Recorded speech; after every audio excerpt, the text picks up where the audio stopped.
Hello friends. आज की class में मैं आपके साथ एक क्वेश्चन डिस्कस करूंगी जो दिसंबर 2015 के पेपर में पूछा गया।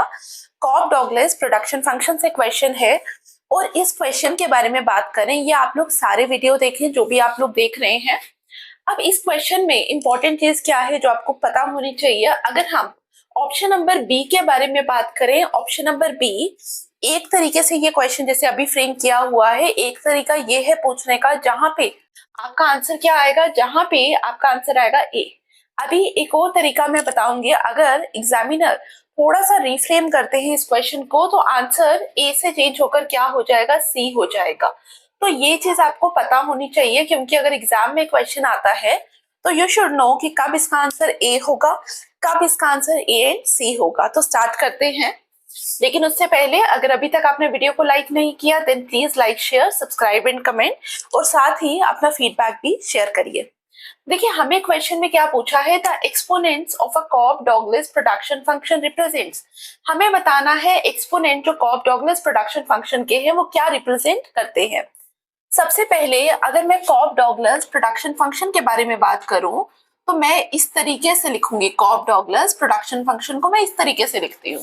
This is the standard form of Cobb Douglas production function.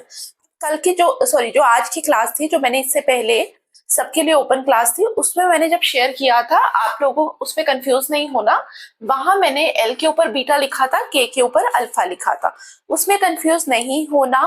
वो एग्जाम में पूछा हुआ है, जो चीज पूछी होगी एग्जाम में। जैसे अगर मैं इसको चेंज कर दूं, मैं लिखूं ए एल 0.2 के 0.5, ठीक है। तो दिस इज अल्फा, अल्फा यहाँ पे 0.2 है और बीटा यहाँ पे 0.5 है। तो यहाँ पे अगर मैं इसको 0.5 के 0.2 लिखूं तो दोनों कॉब डॉगलेस प्रोडक्शन फंक्शन है ना, लाइक दिस। आपको उसके साथ कंफ्यूज नहीं होना। तो हमारे पास ये जो कॉब डॉगलेस प्रोडक्शन फंक्शन दिया है, इसमें सबसे पहले हमें पता होना चाहिए एक्सपोनेंट्स क्या होते हैं। देखिए कोई भी नंबर, जैसे मैं लिखूं 2 की पावर 0.2, ये जो 2 की पावर वाला नंबर है ना, ये जो स्मॉल नंबर जो मैंने ऊपर लिखा हुआ है कोई भी नंबर, उसको हम बोलते हैं एक्सपोनेंट। जैसे अगर मैं लिखूं 2 रेज टू पावर 4, तो 4 इज एक्सपोनेंट हियर। जो ये ऊपर नंबर लिखा जाता है उसको हम एक्सपोनेंट कहते हैं। तो अब इस लॉजिक से अगर हम यहाँ पे देखें, हमें क्या पता चल रहा है, exponents are alpha and beta. Alpha and beta are the exponents. सबसे पहली चीज आपको ये तो पता चल गया, जब मैं एक्सपोनेंट्स बोलूंगी कॉब डॉगलेस में तो क्या है, alpha and beta are the exponents. हमें एग्जामिनर पूछ रहा है कि जो एक्सपोनेंट्स है कॉब डॉगलेस प्रोडक्शन फंक्शन के वो क्या रिप्रेजेंट करते हैं। वन बाय वन देखेंगे। सबसे पहले हम बात करेंगे आउटपुट इलास्टिसिटी की।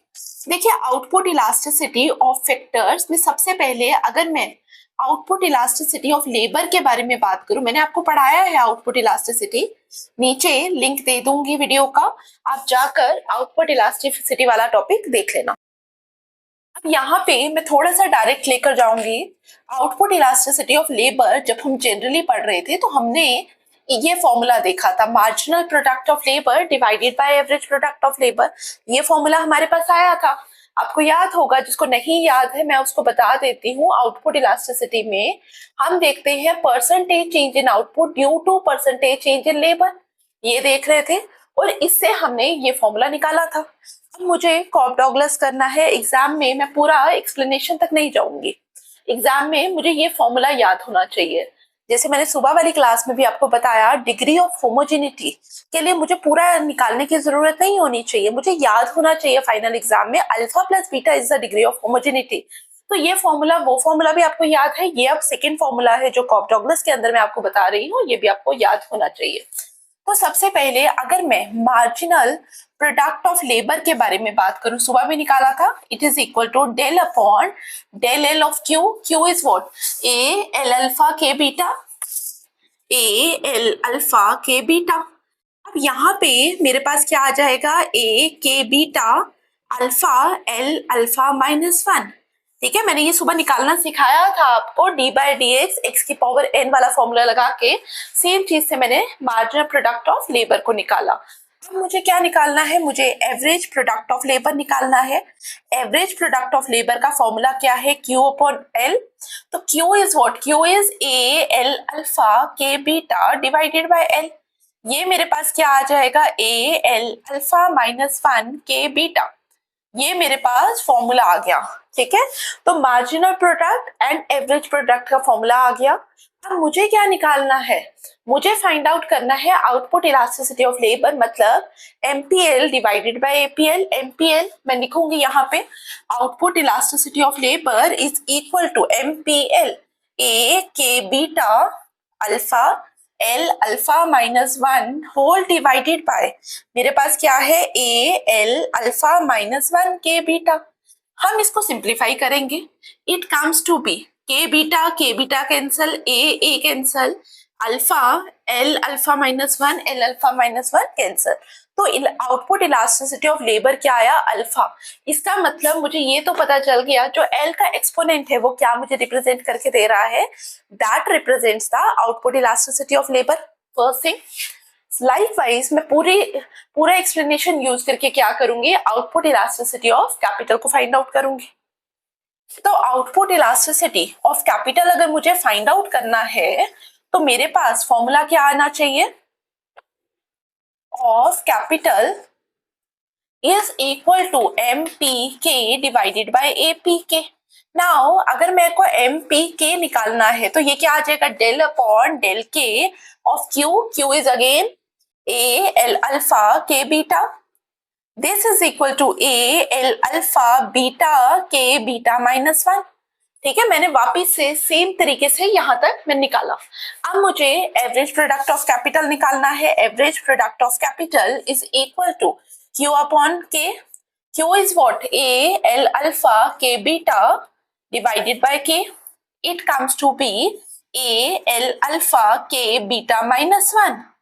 ठीक है, तो ये आया मेरे पास। अब मुझे क्या चाहिए, मुझे इलास्टिसिटी ऑफ कैपिटल चाहिए, आउटपुट इलास्टिसिटी ऑफ कैपिटल।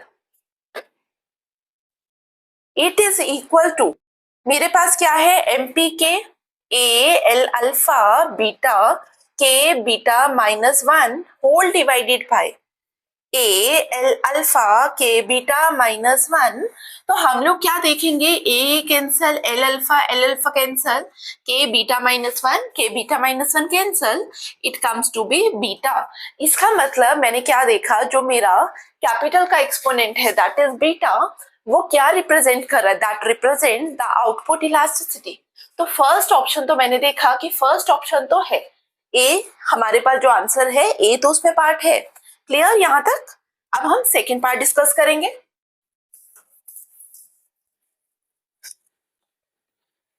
अगर मैं सेकेंड पार्ट में बात करूं, सबसे पहले जो इसका आंसर नहीं आना हम उसके बारे में बात करेंगे। ठीक है, मैं आई एम एज्यूमिंग कि मैं किसके बारे में बात कर रही हूँ, मैं परफेक्ट कंपटीशन मार्केट के बारे में बात कर रही हूँ। जिसको नहीं पता परफेक्ट कंपटीशन, उसको मैं बता दूं, जब हम मार्केट स्ट्रक्चर के बारे में बात करेंगे तो हम इन डिटेल पढ़ेंगे। अभी के लिए आप याद रखना, परफेक्ट कंपटीशन एक ऐसा मार्केट स्ट्रक्चर है जहां पे हमारे पास number of buyers, number of sellers है। और अगर मैं लेबर के बारे में बात करूं, मुझे लेबर को अगर वेज रेट वहां पे प्रोवाइड करना है, मैं कितना प्रोवाइड करूंगी, that depends upon its marginal productivity. जितना वो प्रोडक्टिव होगा, जितना मुझे वो आउटपुट पर लेबर मुझे जितना आउटपुट रिड्यूस करके देगा, उसको मैं इक्वेट करूंगी वेज रेट से। ठीक है, तो इन डिटेल तो नहीं जाएंगे हम, लेकिन अभी के लिए मैं आपको ये बता दूं, मैंने क्या बोला, हम लोग एज्यूम कर रहे हैं कि हम परफेक्ट कंपटीशन में है। और परफेक्ट कंपटीशन में मैंने क्या बोला, मैंने बोला कि मेरे पास अगर लेबर है और कैपिटल है, ठीक है, तो मेरे को टोटल इनकम जो है, टोटल इनकम उसको डिस्ट्रीब्यूट करना है between the labour and capital. जब हम परफेक्ट कंपटीशन पे बात कर रहे हैं तो हम लोग क्या बोलेंगे कि लेबर को कितना मिलेगा, लेबर को मिलेगा wage rate equal to its marginal product of labour, और कैपिटल को मिलेगा based on its marginal product. मतलब अगर कैपिटल को मुझे रेंट देना है तो मैं उसकी मार्जिनल प्रोडक्ट ऑफ कैपिटल के बेसिस पे दूंगी। ठीक है, तो अगर मेरे पास एक लेबर है, ध्यान से समझना, मेरे पास अगर एक लेबर है, मैं उसको W वेज रेट दे रही हूँ। अगर मेरे पास 10 लेबर है तो मैं कितना, मैंने अपनी पॉकेट से कितना देना है लेबर को, टोटल जो पेमेंट होगी लेबर को that is W into L, मतलब wage rate into the number of labours. ठीक है, तो लेबर को हम लोग कितनी पेमेंट करेंगे, W इंटू L। ठीक है, W इंटू एल, ये हम किसको करेंगे, लेबर को। लाइकवाइज जब हम कैपिटल के बारे में बात कर रहे हैं तो हम लोग क्या बोलेंगे, R इंटू कैपिटल। एक यूनिट ऑफ कैपिटल के लिए मैं कितना खर्च रही हूँ, R, और मेरे पास number of units of capital कितना है, K। अब हमने बोला कि अंडर परफेक्ट कंपटीशन क्या होगा, हम W को ट्रीट कर रहे हैं एज MPL, तो W की जगह मैं लिखूंगी MPL इंटू L। अब हमने MPL निकाला था, सबके पास वैल्यू होगी, ठीक है, मैं भी डायरेक्टली लिख रही हूँ वैल्यू। MPL की मेरे पास जो वैल्यू थी that is A alpha L alpha -1 K beta. ठीक है, आप लोगों को अभी मैंने वैल्यू लिखाई थी, आप लोग देख लीजिए, इंटू L। अगर हम इसको सिंप्लीफाई करें, it comes to be A alpha L alpha K beta. अब इसमें हमें क्या देखना है, हमें इसमें से देखना है कि हमारा जो आउटपुट वाला पार्ट है that is income, output is equal to income, तो हम उसको एक साइड लेकर जाए। हमारा कॉब डॉगलेस क्या था, A L alpha K beta, तो मैं इस पार्ट को सेपरेट करने की कोशिश करूंगी। तो A L alpha K beta, इसको छोड़ के मेरे पास क्या बचा, अल्फा। ठीक है, इसका मतलब जो टोटल पेमेंट्स हो रही हैं लेबरर को वो कितनी है, दिस। लेकिन मेरे को क्या देखना है, मुझे टोटल पेमेंट नहीं देखनी, मुझे क्या देखना है, out of total income labour को कितना पैसा जा रहा है। ठीक है, लेबर को कितना पैसा जा रहा है, तो मुझे अगर ये देखना है तो मुझे इसको डिवाइड करना पड़ेगा y से। ठीक है, तो मैं इसको ट्रीट करूंगी y because Q is equal to y। ठीक है, तो मैंने अब क्या लिखना है, therefore share of factor income in total income. In total income अगर मुझे ये निकालना हो तो मुझे इसको डिवाइड करना पड़ेगा by y, this is equal to alpha. और यहाँ पे मेरे को एक और चीज समझ आई कि जब हम परफेक्ट कंपटीशन के बारे में बात करेंगे तो मेरा जो एक्सपोनेंट था दैट इज अल्फा, वो मुझे क्या दे रहा है, वो मुझे दे रहा है share of labour income in total income दे रहा है। लाइकवाइज अगर हम कैपिटल के लिए देखेंगे, उसके लिए हमारे पास क्या आएगा, बीटा। मैं सॉल्व करके एक बार दिखा देती हूँ आपको।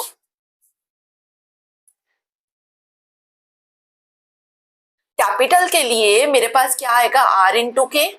ठीक है, तो R की जगह मैं क्या लिखूंगी, marginal product of capital into capital. Marginal product of capital की वैल्यू क्या थी, आप लोग अपनी नोटबुक्स में देखिए, जस्ट अ सेकेंड निकाल लेते हैं, मेरे पास लिखा नहीं हुआ। ठीक है, del upon del K A L alpha K beta into K, this is equal to A L alpha beta K beta -1 into K, it comes to be A L alpha beta K beta। तो अगर मैं इसको simplify करूं तो मेरे पास A L alpha K beta, इसको मुझे अलग निकालना है, तो मेरे पास क्या आ जाएगा, A L alpha K beta। मैंने A रखा, L अल्फा रखा, K बीटा रखा, तो बाहर क्या आ गया, बीटा। इसका मतलब हमारे पास ये क्या है, it is the total income जो किसको मिल रही है, जो कैपिटल को जा रही है, कैपिटलिस्ट को जा रही है। ठीक है, तो therefore share of capitalist income in total income ये क्या हो जाएगा, बीटा वाई, यहां से लिया मैंने बीटा और Y, divided by Y, it is equal to beta. तो मैंने देखा कि एक केस में मेरा अल्फा आ रहा है और दूसरी जगह बीटा आ रहा है। इसका मतलब हम बात कर रहे हैं कि जब अंडर परफेक्ट कंपटीशन बात हो रही है तो यहाँ पे मेरा एक्सपोनेंट मुझे क्या बता रहा है, share of factor income in total income.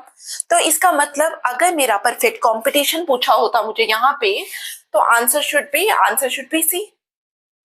लेकिन अगर आप लोगों ने नोट किया होगा यहाँ पे मेरे पास परफेक्ट कंपटीशन नहीं पूछा हुआ, तो मैं खुद से तो कुछ एज्यूम नहीं करूंगी।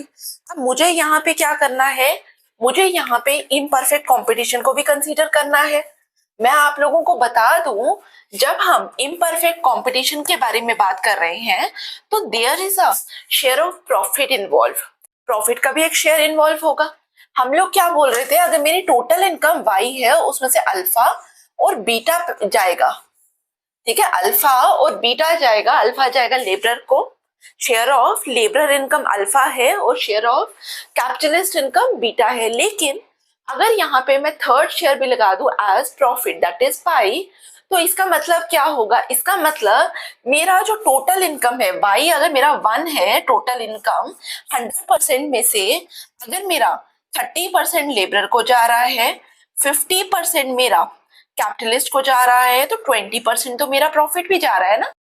समझ आया? इसका मतलब अगर मैं अल्फा और बीटा को टोटल करूं तो ये मुझे टोटल इनकम कभी नहीं ला के दे सकता। इसका मतलब under imperfect competition alpha plus beta is always less than 1, मतलब it always less than the total income, it is always less than total income. इसका मतलब इम्परफेक्ट कंपटीशन पे हमारा बी आंसर नहीं हो सकता था। तो बी आंसर कब होता, जब मुझे एग्जामिनर ने बोला कि मेरा परफेक्ट कंपटीशन का सिनेरियो है, तो उस समय ए और बी होता, ठीक है, आंसर उस समय सी होता। लेकिन अभी के लिए जैसे ये क्वेश्चन था उसमें आंसर क्या होगा, उसमें आंसर होगा मेरा ए। आई होप आपको समझ आया, क्लियर। बाकी क्वेश्चंस के लिए चैनल को फॉलो करिए और टेलीग्राम ग्रुप में मैं आप लोगों के साथ लिंक शेयर कर दूंगी। Thank you for watching, see you in the next class, thank you.